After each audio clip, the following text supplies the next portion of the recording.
Welcome to all of you in my Shri Hari classes. आज के इस वीडियो में हम NCERT पैटर्न पर आधारित क्लास 12 के मैथमेटिक्स के चैप्टर 3 जिसका नाम मैट्रिसेस है, मैट्रिसेस की हिंदी आव्यूह होती है, के एक्सरसाइज 3.3 के लिए बेसिक वीडियो हम सीखेंगे। आखिरकार एक्सरसाइज 3.3 में किन किन फार्मूलों का हमें यूज करना है उन फार्मूलों को हम सीखेंगे और उन फार्मूलों पे हम एक एक एग्जाम्पल भी करेंगे। और जब हम इन सब चीजों को सीख लेंगे तो इसके बाद हमारा जो अगला वीडियो बनेगा उसमें मैं आपको एक्सरसाइज 3.3 के क्वेश्चन को पढ़ाऊंगा। तो चलिए देर न करते हुए अब चलते हैं हम अपने टॉपिक पर। और मेरा आपसे एक निवेदन है कि आप हमारे वीडियो को पूरा देखा करिए और आपको पूरा देखने पर मेरा वीडियो अगर पसंद आए तो मेरे वीडियो को लाइक कीजिए करिए और अधिक से अधिक मात्रा में शेयर कीजिए करिए, सब्सक्राइब और कमेंट करना बिल्कुल न भूला करिए। तो चलिए आते हैं हम अपने टॉपिक पर। तो आज का हमारा टॉपिक है जिसके बारे में हमने अभी बातें की, हम NCERT पैटर्न पर आधारित क्लास 12 के मैथमेटिक्स के चैप्टर 3 अध्याय 3 जिसका नाम है मैट्रिसेज। मैट्रिसेज की हिंदी आव्यूह होती है कि एक्सरसाइज 3.3 के लिए बेसिक अर्थात सामान्य को सीखेंगे। तो चलिए सबसे पहला हमारा जो बेसिक है टॉपिक है, सबसे पहला यहाँ पे जो हमारा फार्मूला है वो हमें सीखना है, आव्यूह का परिवर्त किसे कहते हैं। तो आव्यूह का परिवर्त इसकी इंग्लिश होती है transpose of A matrix. Transpose means परिवर्त होता है, ऑफ मीन्स काटे की, ए मीन्स एक, मैट्रिक्स मीन्स होता है हमारा आव्यूह। तो आव्यूह का परिवर्त इसकी पूरी इंग्लिश है ट्रांसपोज ऑफ ए मैट्रिक्स। इसकी हम डेफिनेशन देखते हैं। तो यदि किसी आव्यूह के स्तंभों और पंक्तियों को आपस में बदलकर लिख दिया जाए तो इस प्रकार बनने वाला नया आव्यूह पहले आव्यूह का परिवर्त आव्यूह कहलाता है।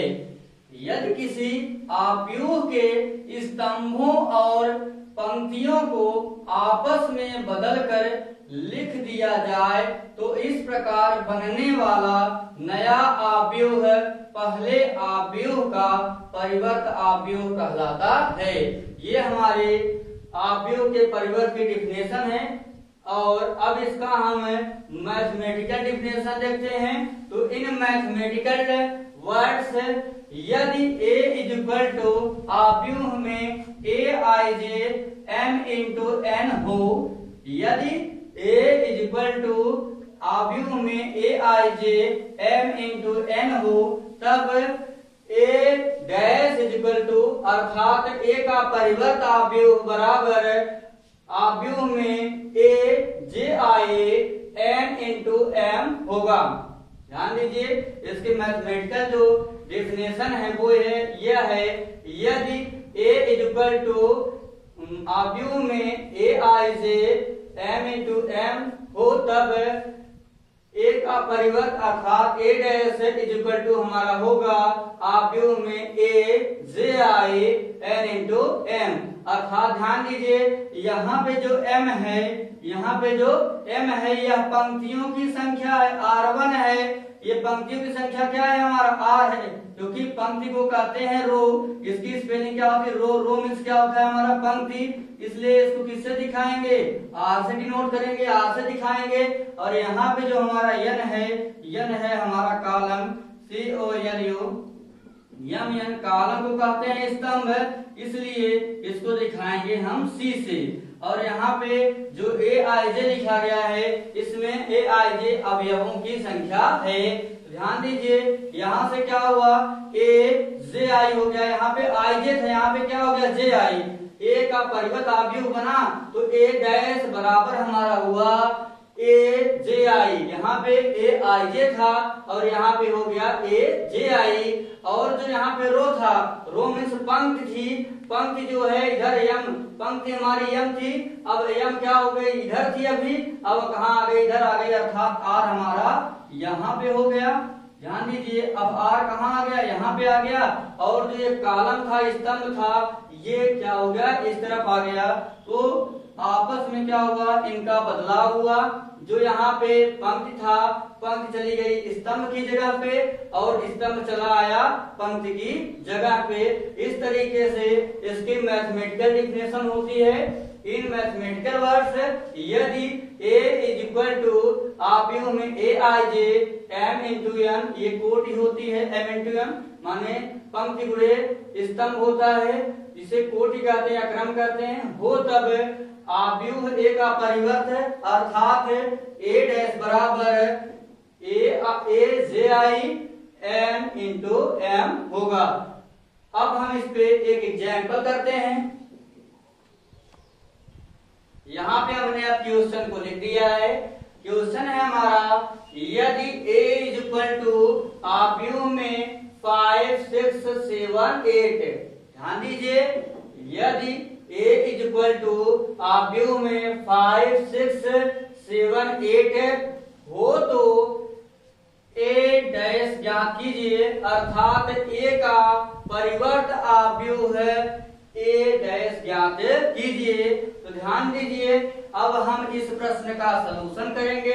सलूशन मीन्स हल होता है। तो सॉल्यूशन में हम गिवन दैट दिया है कि यहाँ पे दिया गया था कि यदि a इज इक्वल टू आव्यूह में 5 6 7 और 8 था, तो इस प्रश्न का हम सलूशन करते हैं। गिवन दैट दिया है कि a इज इक्वल टू 5 6 7 और 8 है। a इज इक्वल टू क्या है हमारा 5 6 7 और 8 है। अब यहाँ पे ध्यान दीजिए ये देखेंगे यहाँ पे जो सीधा सीधा होता है, आप प्रार्थना में खड़े होते हैं या कहीं पे टिकट लेने के लिए कतार लगाते हैं तो इसे कहते हैं पंक्ति, अर्थात ये यहाँ पे क्या है पंक्ति है।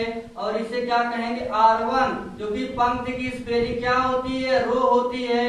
रो माने हमारा पंक्ति होता है। तो पंक्ति की जो स्पेलिंग है रो का पहला अक्षर R से है, इसलिए इसको किससे दिखाएंगे R1, क्योंकि यह पहली पंक्ति है। इसमें कितने अवयव हैं 2, 5 और 6। इसके सामने कितने अवयव हैं 2 अवयव हैं, एक 5 है और दूसरा क्या है 6 है। अब देखेंगे तो ये क्या है दूसरी लाइन लग रही, पहली लाइन हो गई टिकट वाली, अब दूसरा काउंटर खुला है, ये दूसरी लाइन होगी ना, तो इसे क्या कहेंगे R2। पहली पंक्ति थी इसलिए हमने R1 कहा, और ये हमारी क्या है दूसरी पंक्ति है इसलिए हम इसे क्या कहेंगे R2 कहेंगे। और ध्यान दीजिए ये मान लीजिए क्या यहाँ पे कोई खड़ा हुआ है, खंभा क्या होता है वृक्ष जमीन पे खड़ा होता है, तो जो चीज खड़ा हो उसे स्तंभ कहते हैं। स्तंभ की स्पेलिंग होती है कॉलम, COLU यम यन होती है। तो कॉलम है, यहाँ से ध्यान दीजिए इसका पहला अक्षर C से है, पहला अक्षर किससे दिख रहा है C से, इसलिए ये पहला स्तंभ खड़ा है इसे कहेंगे C1 और ये दूसरा स्तंभ खड़ा है इसे क्या कहेंगे C2। ये हमारा C1 हुआ और ये क्या हुआ हमारा C2, और ये हमारा पहली पंक्ति जिसे हम कहेंगे R1 और इसे कहेंगे हम R2। अब हम इसका A का परिवर्त अवयव है A डैश ज्ञात करेंगे, क्योंकि A का परिवर्त अवयव है A डैश होता है। तो यहाँ पे ध्यान दीजिए अब लाइन लगी थी, ध्यान दीजिए ये पंक्ति है और ये भी पंक्ति है, तो पंक्ति कहाँ आएगा स्तंभ के स्थान पर और स्तंभ कहाँ चली जाएगी पंक्ति के स्थान पर। तो ध्यान दीजिए ये बेचारे खड़े खड़े क्या हो गए थे, थक गए थे, ये बेचारे खड़े खड़े थक गए थे स्तंभ वाले, तो इनको क्या कर देते हैं अब इनको हम लिटा देते हैं, रो 1 में कर देते हैं, लिटा देंगे। तो 5 और 7 जो आपका है स्तंभ है इसे हम क्या करेंगे अब कह देंगे आप क्या करो आराम करो। अब लाइन में कौन लगेगा, तो 5 और 7 क्या है ये दोनों लेट गए, और ये 6 और 8 भी क्या करेंगे ये भी लेट जाएंगे। तो 6 और 8 भी क्या होंगे ये भी अपना आराम करेंगे, ड्यूटी चेंज हो गई अब, अर्थात लाइन क्या उनका जो कार्य था वो क्या हुआ अदला बदली हो गई। तो इस तरीके से यहाँ पे अब हम देखेंगे तो जो स्तंभ था C1 में क्या था हमारा C1 में हमारा 5 और 7 था, C1 हमारा क्या था 5 और 7 था, तो 5 और 7 था। और देखेंगे तो हमारा R1 में क्या था, तो R1 में 5 और 6 था। R1 में हमारा क्या था 5 और 6 था, तो ये 5 और 6 अब नहीं रहा, इस 5 और 6 से R1 के स्थान पे 5 और 7 आ गया। तो 5 और 7 जो स्तंभ C1 था अब वह R1 बन गया। यहाँ पे क्या बन गया R1, 5 और 7 अभी C1 था, अब यहाँ पे क्या बन गया हमारा R1, और 6 और 8 यहाँ पे C2 था, अब 6 और 8 कहाँ आ गया R2 के स्थान पे आ गया। पहली लाइन हो गई, दूसरी लाइन हो गई, और जो 5 और 6 अभी आराम कर रहे थे R1 बने थे, ये R1 कहाँ चले आए C1 के स्थान पे। ध्यान दीजिए यहाँ 5 और 6 R1 हैं, 5 और 6 क्या हैं R1 हैं। अब 5 और 6 R1 से हट करके C1 बन गए, तो यहाँ से 5 और 6 क्या हो गए C1, और 7 और 8 जो लाइन में लगे थे अब 7 और 8 क्या बन गए C2। इस तरीके से जो हमारा पंक्ति है और जो स्तंभ है उसमें अदला बदली हुई। तो यही परिभाषा है कि यदि किसी आव्यूह के स्तंभों और पंक्तियों को आपस में बदल कर लिख दिया जाए तो इस प्रकार बनने वाला नया आव्यूह पहले आव्यूह का परिवर्त आव्यूह कहलाता है। तो यहाँ पे हमने पंक्तियों को बदल करके स्तंभों के स्थान पर लिख दिया, और जो स्तंभ थे उनको उठा करके पंक्तियों को स्थान पर लिख दिया।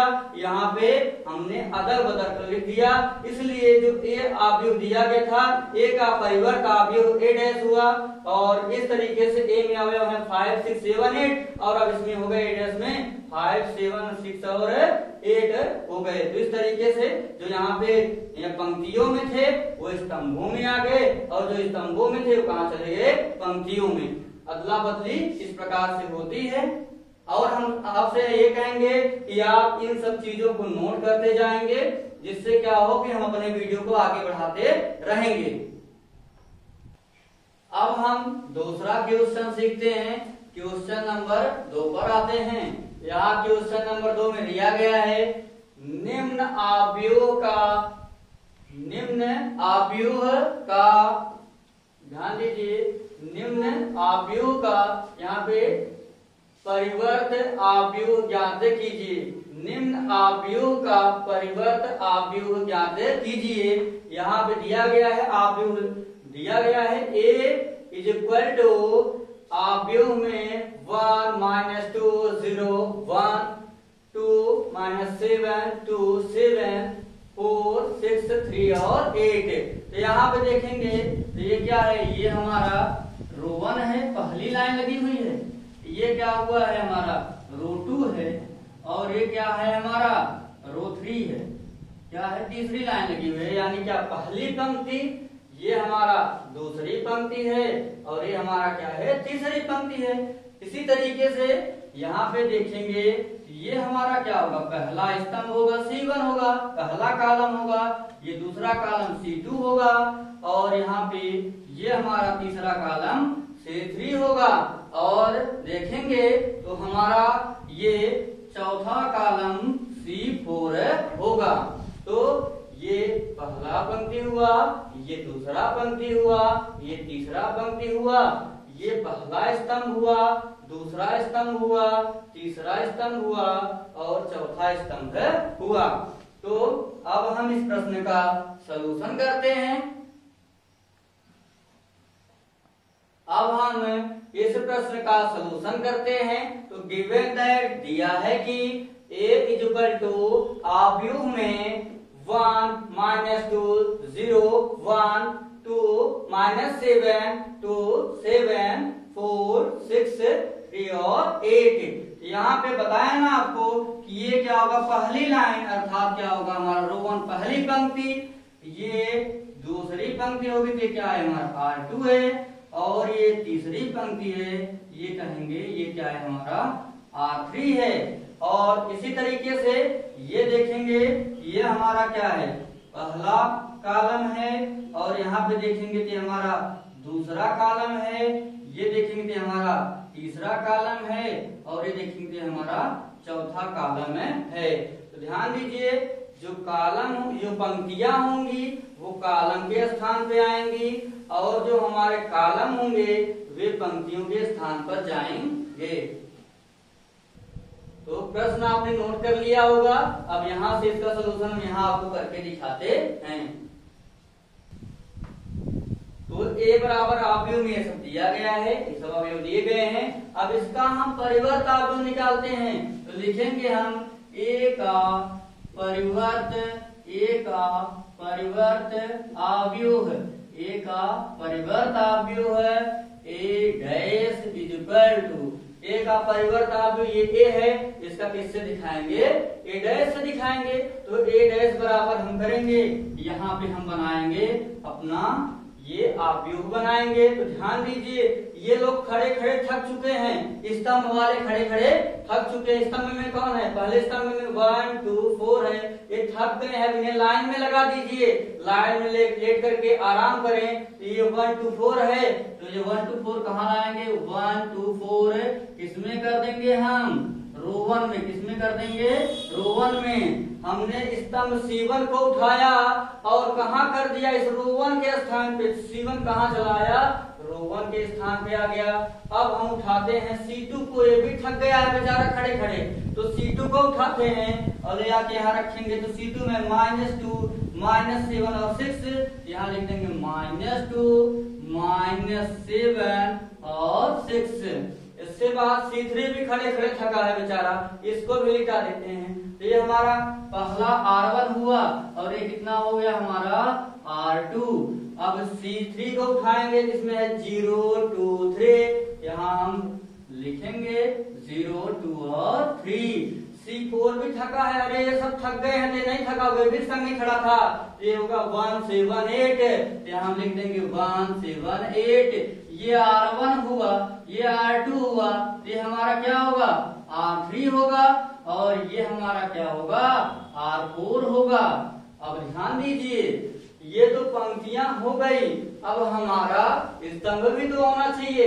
ये पहला स्तंभ, ये लोग जो आराम कर रहे थे, ड्यूटी बदली है ना, ये कहाँ गए, ये गए आराम कर रहे थे। ये लोग जो आराम कर चुके हैं, ड्यूटी बदलने पे क्या होगा, इनके स्थान पे आएंगे। तो 1 -2 0 1, 1 -2 0 1, ये लोग आके क्या स्तंभ में खड़े हो गए। ये हमारा क्या होगा, पहला स्तंभ C1, ये होगा C2 और ये क्या होगा, C3 होगा। इस तरीके से स्थान परिवर्तन हुआ। जो हमारा स्तंभ था वो पंक्ति में चला गया और जो पंक्तियां थी वो स्तंभ के स्थान पर आ गई। 3 पंक्तियां थी, पहली पंक्ति, दूसरी पंक्ति और तीसरी पंक्ति।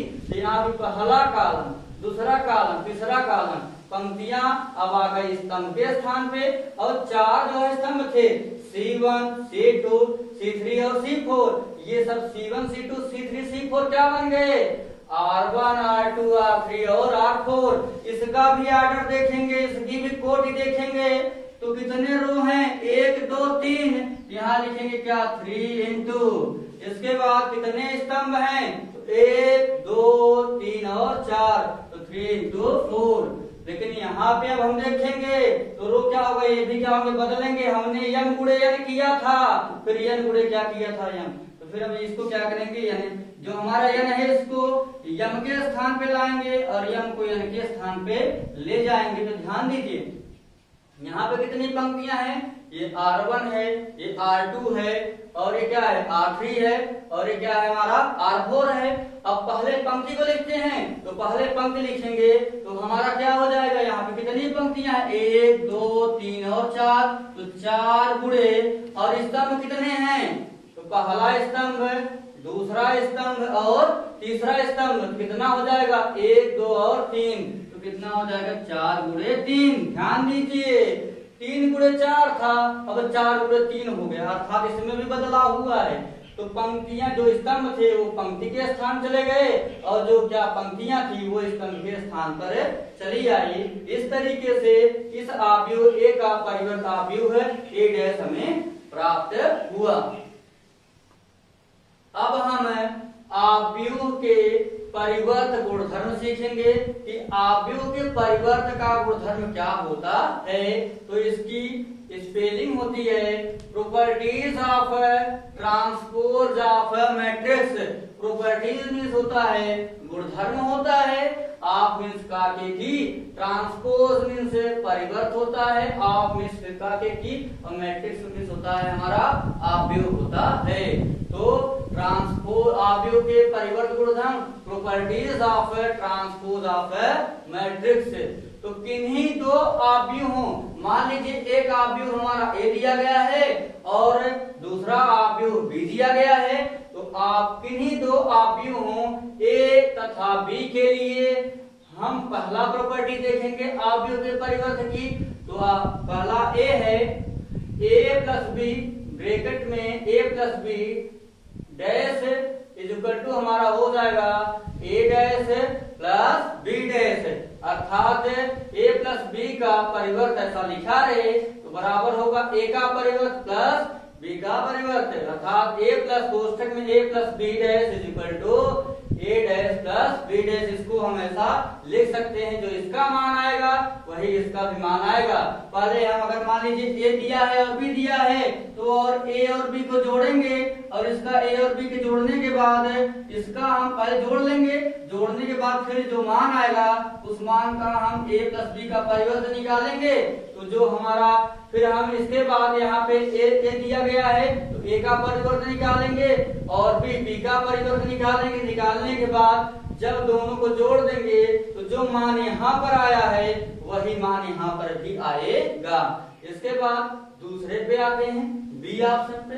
यदि ब्रैकेट में दिया है ए बी डैश बराबर बी डैश ए डैश, तो यहाँ पे यह व्युत्क्रम नियम होता है।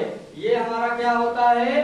व्युत्क्रम नियम। ध्यान दीजिए, व्युत्क्रम नियम से कहता है, व्युत्क्रम नियम से ध्यान दीजिए, तो व्युत्क्रम नियम से बी कहाँ चला आया? ए के स्थान पे चला गया, कहाँ? बी के स्थान पे। तो अगर ए बी डैश है तो बराबर होगा बी डैश और ए डैश। इसका अर्थ ये है, अगर हम ए आव्यूह दिया है और बी आव्यूह दिया गया है तो ए आव्यूह को गुणा बी आव्यूह में कर देंगे। इसके बाद जो आएगा इतना गुणा कर देंगे, गुणा करने के बाद जो आएगा उस ए बी का हम परिवर्त आव्यूह निकालेंगे। तो यहाँ पे हम देखेंगे कि जो हमारा आव्यूह बी है उसका परिवर्त गुणे जो आव्यूह ए है उसका परिवर्त इसके बराबर होगा। तो ये व्युत्क्रम नियम से ए बी का डैश बराबर होगा बी डैश ए डैश। अब सी पर आते हैं, तो ऑप्शन सी में हम देखेंगे ए डैश का ब्रैकेट में ए डैश का डैश बराबर ए होता है। इसका कहने का अर्थ ये है, अगर मान लीजिए ए दिया गया है आव्यूह, तो हम आव्यूह ए का पहले परिवर्त आव्यूह ए डैश निकालेंगे। ए डैश निकालने के बाद जब उसका डैश निकालेंगे अर्थात इस ए डैश का परिवर्त आव्यूह निकालेंगे तो वो ए होगा। फिर से अगर जो ए था उसका परिवर्त हमने निकाला तो ए डैश हो गया, हमारा क्या हो गया? ए डैश हो गया। अब इस ए डैश का जब हम परिवर्तन निकालेंगे इसका उल्टा, अगर ए का उल्टा ए डैश होता है तो क्या ए डैश का उल्टा ए नहीं होगा? बिल्कुल होगा। तो क्या होगा? यहाँ से ए डैश का परिवर्तन हमारा हो जाएगा ए हो जाएगा।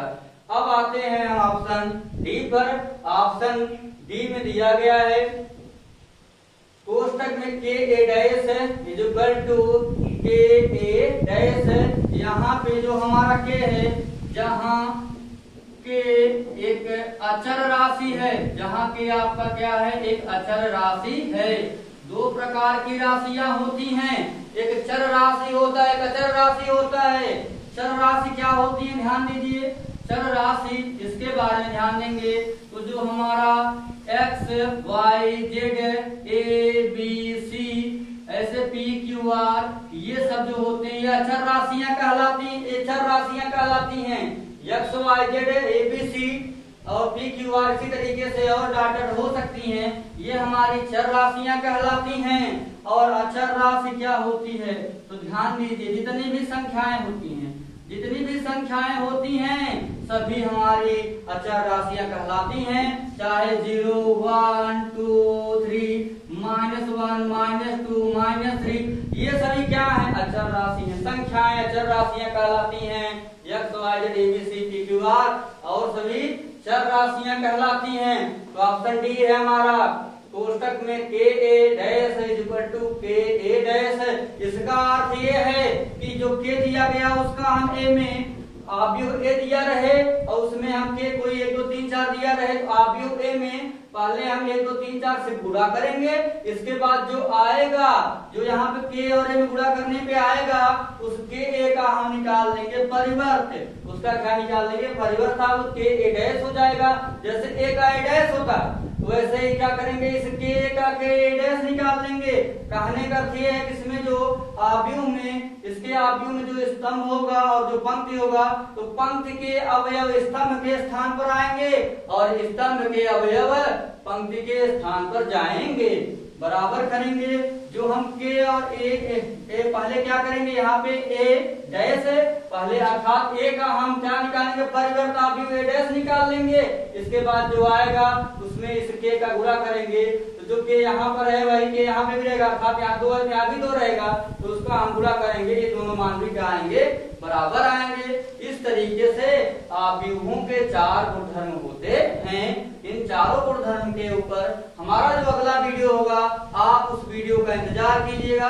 इंतजार करने का अर्थ ये है कि आप हमारे चैनल को सब्सक्राइब कर लीजिएगा। सब्सक्राइब करने के बाद आप बेल आइकन को प्रेस करना बिल्कुल ना भूलिएगा। जैसे ही आप बेल आइकन दबा देंगे इस वीडियो के बाद जो मैं अगला वीडियो लोड करूंगा उस वीडियो की नोटिफिकेशन सबसे पहले आपके पास पहुंचेगी और आप उस वीडियो को आसानी से देख पाएंगे। तो यहाँ तक आपको हमारा टॉपिक समझ में आया होगा। और अगर आपको टॉपिक समझ में आया तो मैं एक बार फिर से कहूंगा कि आप हमारे इस वीडियो को लाइक जरूर कीजिएगा। लाइक करने के बाद आप कमेंट बॉक्स में कमेंट करना बिल्कुल न भूलिएगा कि आपको हमारा ये वीडियो कैसा लगा। और मैं ये कहना चाहूंगा कि आप जो है सब्सक्राइब तो हमारे चैनल को जरूर कर लेंगे। इससे लाभ ये होगा कि मैंने क्लास 12 की इंग्लिश प्रोज के चैप्टर 1, चैप्टर 2, चैप्टर 3, चैप्टर 4 और चैप्टर 5 और पोएट्री के चैप्टर 1, चैप्टर 2 को मैंने अपलोड कर दिया है। तो उनके वीडियो आपके मेरे वीडियोज बॉक्स में सब्सक्राइब करने के बाद देखने के लिए आसानी से मिल जाएंगे। और बेल आइकन दबाने से मैं बताया आपको फायदा ये होगा कि इसके बाद जो भी वीडियो मैंने अपलोड करूंगा उस वीडियो की नोटिफिकेशन सबसे पहले आपके पास पहुंच जाएगी और आप उस वीडियो को आसानी से देख पाएंगे। अभी इस टॉपिक के पहले मैंने आव्यूह पर अपना एक ट्यूशन भी अपलोड कर रखा है। तो उस ट्यूशन का वीडियो अगर आपने नहीं देखा है तो मैं उस वीडियो का लिंक नीचे डिस्क्रिप्शन बॉक्स में दे रहा हूं। आप नीचे डिस्क्रिप्शन बॉक्स में दिए गए लिंक की सहायता से उस वीडियो को आसानी से देख पाएंगे। इसी के साथ है thanks for watching my video. We meet soon. Thanks to all of you.